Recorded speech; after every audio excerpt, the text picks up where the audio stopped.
put your hands together for Jason Mutt Rogers. Let's hear it.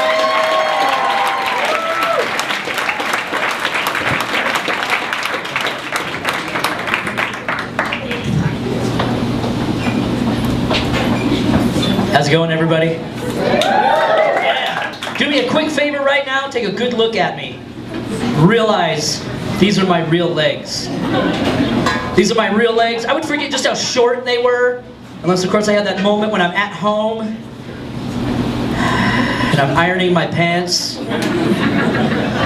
I realize my legs are 2 irons long. I realize I can use the back water tank of my toilet as my ironing board. I'm just there ironing my tiny, tiny pants. That's when I realize I'm actually so short I don't meet the height requirement for a Napoleon complex. Yeah, that just means I have to be nice and funny even when people say really ridiculous things. Like my favorite thing that ever happened, this woman, she sees me from across the room and her eyes just light up, right? She just comes running straight for me. She just gets right down on my level. She goes, "Do you play volleyball on Tuesdays?" I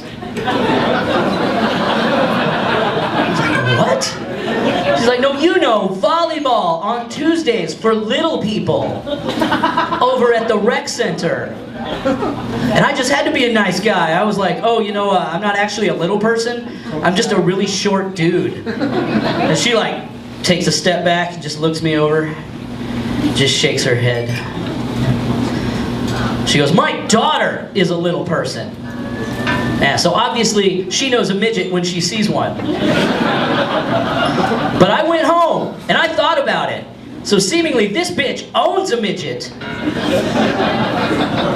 And she can't figure out why whoever owns me doesn't take me to volleyball on Tuesdays.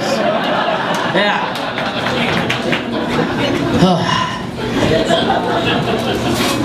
Yeah, I got started in comedy after my girlfriend broke up with me. Yeah, so ever since then I like to think of myself as just like basking in the fleshlight at the end of the tunnel. Yeah, getting started in comedy is a lot like when you first start having sex. Because it's just after like years of watching the pros on film, you just hope you're going to be able to get up and last for at least 5 minutes.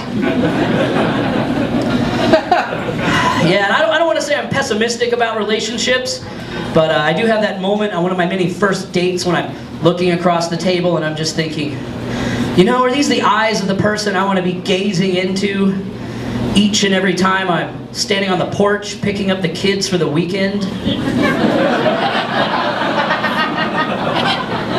It's important to ask these questions, people. But yeah, online dating, come on, we all do it. We never admit to it. I'm there, I'm just scouring the profiles.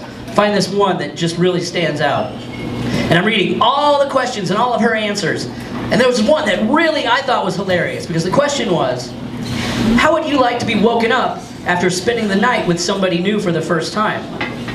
And she chose with oral sex. I thought that was hilarious. Like, I need to meet this woman. We end up going out, we go on a socially acceptable 3 to 4 dates before we end up spending the night together. It could happen. Come on.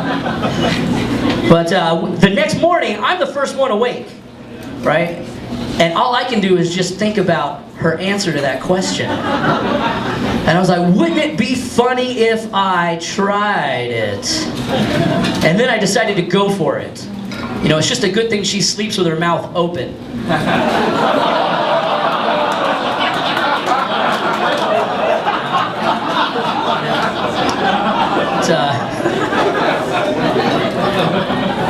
Yeah, I have to tell you guys about my greatest honor in comedy.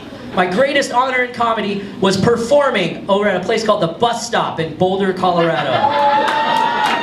That's right. As a comedian, come on, as a comedian, right? I'm flattered, but no, it wasn't me. Yeah, the Bus Stop is a strip club, right? And I have always found strip clubs to be very confusing. Like, I've always kind of thought of them to be sort of like a pizzeria, you know, with really confusing differences, because you can see the pizza. Sometimes you can even smell the pizza, but you can't touch the pizza. The pizza can touch you. And that's what I find most confusing. Right, but I'm over on the all nude side at the bus stop in Boulder, Colorado. I've got $4 or $5. I'm over there just making making like a pyramid out of $1 bills, right? Just standing there by the all nude stage. And I don't really realize it, but what I'm doing is I'm chumming the water. This is stripper bait. Anything on the stage is theirs. She's over there, she sees all that money sitting there. It triggers her slither mechanism. She just starts slithering right over to me, you know, like dancers will. She just comes over, she's like, hey, stand up, turn around. And I had to remind her I was already standing up. I'll gladly turn around. Right? So then, I got my back to the stage. I just feel these hands reach down, grab me underneath my arms. She pulls me up off my feet onto the stage, just drops me on my back. And she just steps over my face, crouches down, and just goes Miley Cyrus. She's just going like this. And I don't know what $4 or $5 will buy you at the bus stop, the all nude side, but I want to make sure it stays off my face. So I'm just down here like this, you know, she's getting lower, she gets about 6 inches from my face, and at this point I can smell the pizza. That's what I said. Oh.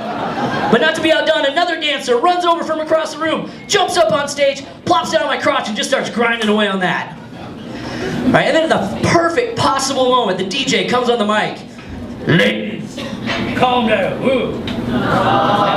Ladies, calm down. That's child abuse.